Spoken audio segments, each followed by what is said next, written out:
नमस्ते। तो कैसे हैं आप लोग? देखिए, आज का जो क्लास है वो है ह्यूमन टीथ यानी मानव दांत के बारे में। देखिए, बायोलॉजी में जो जो मेन है वो हम बता देते हैं। ह्यूमन टीथ यानी मानव दांत के बारे में। देखिए, बहुत ही सटीक दो लाइन है, बहुत ही अच्छा बढ़िया लाइन है। सुन लीजिए कि जाओ ढूंढ लो जहां भी तुम्हें मिले बेहतर, कि जाओ ढूंढ लो जहां भी तुम्हें मिले बेहतर, ना मिले तो वापस आना, हम कल भी तुम्हारे थे और आज भी तुम्हारे थे। समझ में आया? फिर चश्मा निकालो। ह्यूमन टीथ यानी मानव दांत के बारे में।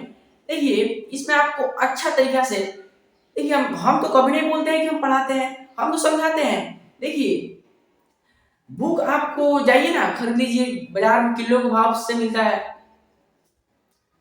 हाँ, आप जहाँ कुछ नहीं बायोलॉजी में समझ में आए, आप वो चीज लेकर आइए, हम बता देंगे और टेंशन लेकर चले जाइएगा। समझ में आया? देखिए, ह्यूमन टीथ यानी मानव दांत के बारे में। मानव दांत, देखिए मानव दांत, जो दांत का निर्माण होता है, दांत कैसे बनता है? हमारे पहले के समय में दांत हड्डियों में गिना जाता था, हड्डियों में।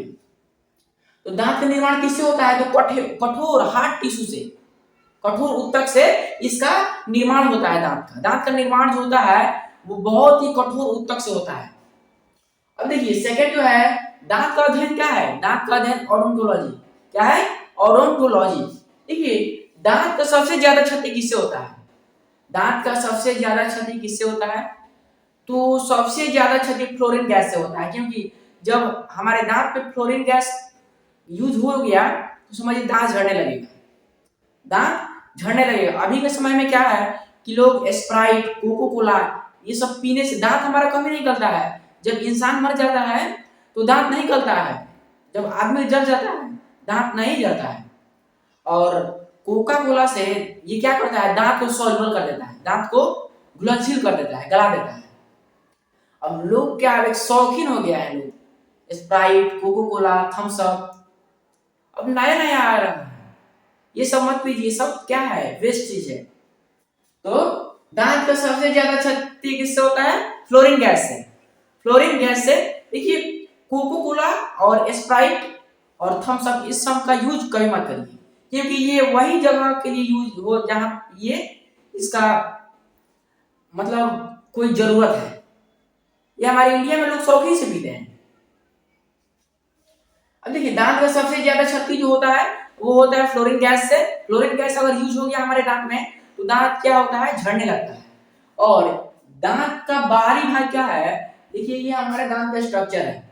क्या है? ये दांत का स्ट्रक्चर है। ये बाहरी भाग को हम बोलते हैं इनामल, और ये अंदर जो होता है हमारे दांत के अंदर, बाहर वाला भाग को हम बोलते हैं इनामल, और इस अंदर वाले भाग को बोलते हैं डेंटाइन। देखिए, दांत का बाहरी भाग है वो है इनामल। ये कैल्शियम एपेटाइट जो क्रिस्टलाइन जो होता है, एक शेप में होता है, उसका जो ज्योमेट्रिकल शेप जो होता है वो एक लीनियर होता है। तो उसी प्रकार ये जो है दांत का बाहरी भाग क्या है? इनामल। ये कैल्शियम एपेटाइट का होता है और इसे सबसे कठोर होता है। क्या है? ये सबसे कठोर दांत होता है। अब देखिए, दांत का आंतरिक भाग डेंटाइन है। ये वाला अंदर का जो भाग है इसे हम डेंटाइन बोलते हैं। ये कैल्शियम फास्फेट का बना होता है। Calcium phosphate. दांत किससे बना होता है? तो कैल्शियम फास्फेट से दांत हमारा बना होता है। अब देखिए, दांत दो प्रकार का होता है, दो भागों में इसको बांटा गया है। एक होता है मोनोफ्यूडोल्ट और एक होता है डायोफ्यूडोल्ट। डायोफ्यूडोल्ट उसे कहते हैं जो दोबारा जमता है दांत, और मोनोफ्यूडोल्ट यानी एक बार।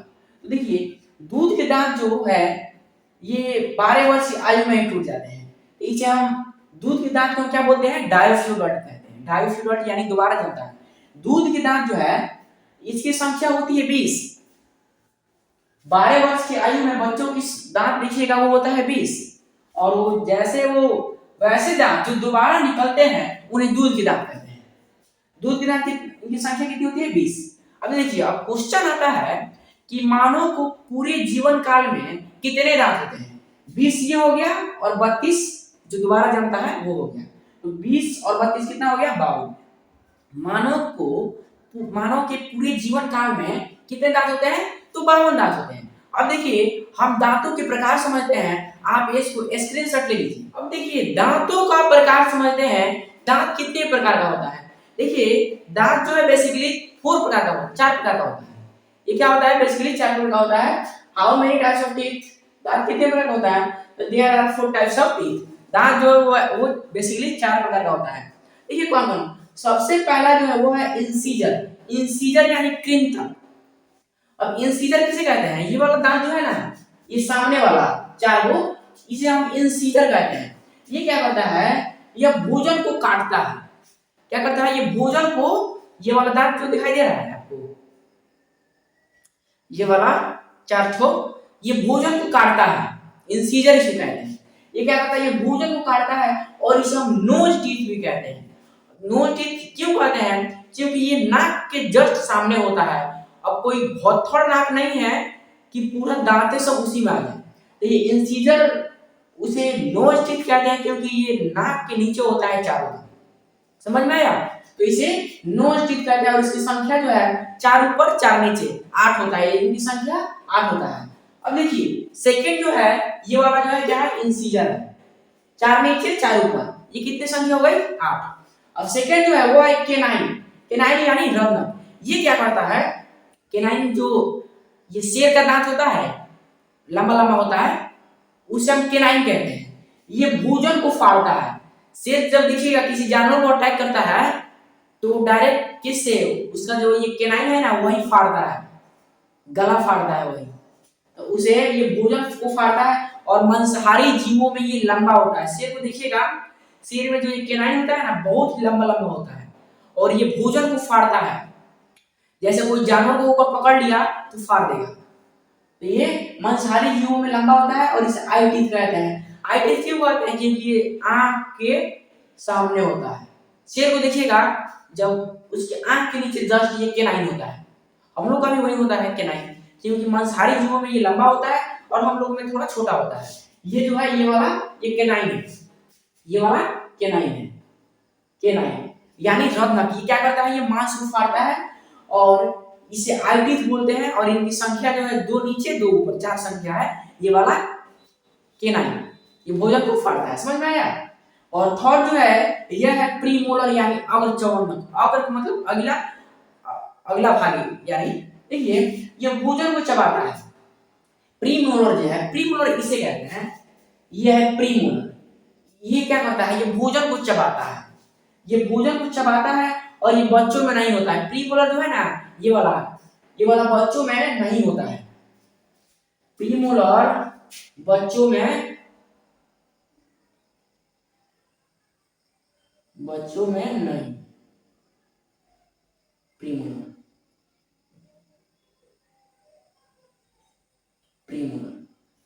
प्रीमोलर बच्चों में नहीं होता है, समझ में आया। और इसे हम चीक टीथ कहते हैं। चीक मतलब गाल की ये बगल में होता है, इसे चीक टीथ यानी ये जस्ट गाल के बगल में रहता है, इसे चीक टीथ कहते हैं। और इनकी संख्या जो है 4 नीचे 4 ऊपर। ये देखिए 4 एक साइड में है नीचे और 4 ऊपर रहता है। इसकी संख्या जो है वो होती है 8। और ये प्रीमोलर बच्चों में नहीं होता है, समझ में आया। अब देखिए चौथा जो है, सॉरी ये 5 है। चौथा जो है मोलर। मोलर मतलब क्या होता है, यानी चवन्ना। ये भोजन को चबाता है। क्या करता है, ये भोजन को चबाता है। ये है मोलर। ये मोलर है और ये भोजन को क्या करता है, चबाता है। भोजन को चबाता है। और ये थर्ड मोलर जो है ना बच्चों में नहीं होता है। ये फर्स्ट सेकंड थर्ड ये बच्चों में नहीं होता है। थर्ड वाला जो है ये बच्चों में नहीं होता है। और ये सबसे पहले ये क्या है, मोलर। ये लास्ट में जो 3 है ये है मोलर। ये क्या करता है, ये भोजन को चबाता है। और ये थर्ड मोलर जो है लास्ट वाला, ये बच्चों में नहीं होता है। और ये 2 होता है। और प्रीमोलर जो है, प्रीमोलर ये बच्चों में नहीं होता है। और ये मोलर जो है, मोलर में थर्ड मोलर बच्चों में नहीं होता है और ये 2 इसमें होता है मोलर। और देखिए इसे हम विजडम टीथ भी कहते हैं, यानी अक्ल दांत। ये कब निकलता है, जब 21 या 24 के बीच में निकलता है। लेकिन अभी के समय में 16 से 18 के बीच में ही निकल जा रहा है। 16 से 15 से 18, क्योंकि हम लोग एक वर्ष पहले मैट्रिक में थे और एक मेरा दोस्त है उसका जो है विल्डम तीर्थ निकल चुका है।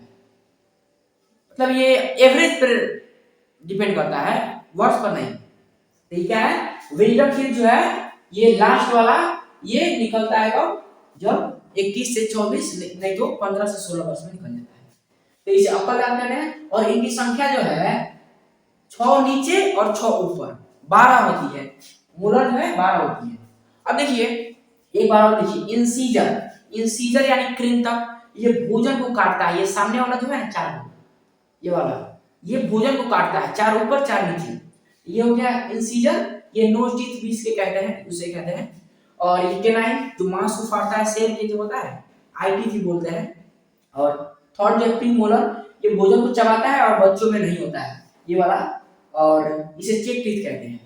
और फोर्थ जो है मोलर यानी भोजन को चबाता है, थर्ड मोलर बच्चों में नहीं होता है। और विल्डम टीथ इसको हम अक्कल दांत भी कहते हैं, कब निकलता है 15 से 16 वर्ष में। अब देखिए ये वाला जो है इंसीजर है, इंसीजर केनाइन भोजन को फाड़ता है। सबसे पहले इंसीजर भोजन को काटता है, और ये वाला जो है केनाइन ये मांस को फाड़ता है, मांस को फाड़ता है। और इसके जस्ट बगल में है ये वाला प्रीमोलर, ये क्या करता है भोजन को चबाता है। और ये चौथा जो है ये है मोलर, ये है चौड़क, ये भी भोजन को चबाता है। समझ में? अब इनकी हम संख्या के आधार पर देखते हैं। आप इसको स्क्रीनशॉट ले लीजिए। देखिए दांतों का कुछ फार्मूला देखते हैं, दांतों का फार्मूला देखिए। सबसे पहले देखिए पक्षी का दांत जो है ना वो चोंच के रूप में ले लेता है। चोंच क्या है, वो चोंच के रूप में ले लेता है। थोड़ ये चोंच के रूप में लेता है। हाथी का दांत जो है, हाथी का जो निकला रहता है उसे केनाइन नहीं, उसे इंसीजर कहते हैं। लोग कहते हैं ये केनाइन है, लेकिन नहीं, वो इंसीजर है। और हाथी के दांत को हम टस्ट कहते हैं। और वो साथ ही हाथी के जो अंदर दांत है साथ में, उससे भोजन खाती है, और बाहर जो दांत निकला हुआ है इंसीजर, इससे अटैक करती है। क्या करती है? इससे अटैक करती है। अब देखिए डेंटाइन फार्मूला, डेंटाइन फार्मूला हम देखते हैं। सबसे पहले क्या करना है, जितना ऊपर है उतना, जैसे इंसीजर 4 हो गया तो 4 ऊपर 4 नीचे लिखिए। केनाइन ये जो रत्ना 2 ऊपर है 2 नीचे है, तो 2 ऊपर लिखिए 2 नीचे लिखिए। वैसे ही हो, जैसे इंसीजर केनाइन प्रीमोलर मोलर। देखिए कैसे होता है, जैसे ये हम लोगों को क्या हो गया, आधा आधा बांट दिया, आधा आधा बांट दिया, ठीक है। सबसे पहले हम देखते हैं इंसीजर। इंसीजर जो क्या है, ये रत्ना दो इस साइड और 2 इस साइड, तो 2 यहाँ है। और केनाइन, केनाइन जो है एक इस साइड और एक उस साइड, केनाइन। और उसके बाद प्रीमोलर 2 और मोलर 3। तो जितना ऊपर है उतना नीचे है, 2 ऊपर भी है 2 नीचे भी, एक ऊपर है और एक नीचे, और 2 ऊपर 2 नीचे 3 ऊपर 3 नीचे। समझ में आया? अब देखिए बच्चा को देखिए, बच्चों में इंसीजर 2 ऊपर 2 नीचे, और केनाइन 1, और इसमें प्रीमोलर जो है बच्चों में होता ही नहीं। बताएं आपको, प्रीमोलर नहीं इसलिए 0 लगा दिए हैं। और मोलर जो है थर्ड मोलर नहीं होता है, 2 को उसमें मोलर होता है। तो ये बच्चों का ये फार्मूला हो गया। समझ में आया? देखिए एक 2 लाइन है, बहुत ही अच्छा है, सुन लीजिए कि ना कोई संघर्ष ना कोई तकलीफ, तो क्या खाक मजा है जीने में। कि ना कोई संघर्ष ना कोई तकलीफ, तो क्या खाक मजा है जीने में। बड़े बड़े तूफान थम जाते हैं जब लक्ष्य रहेगा सीने में। समझ में आया? जय हिंद।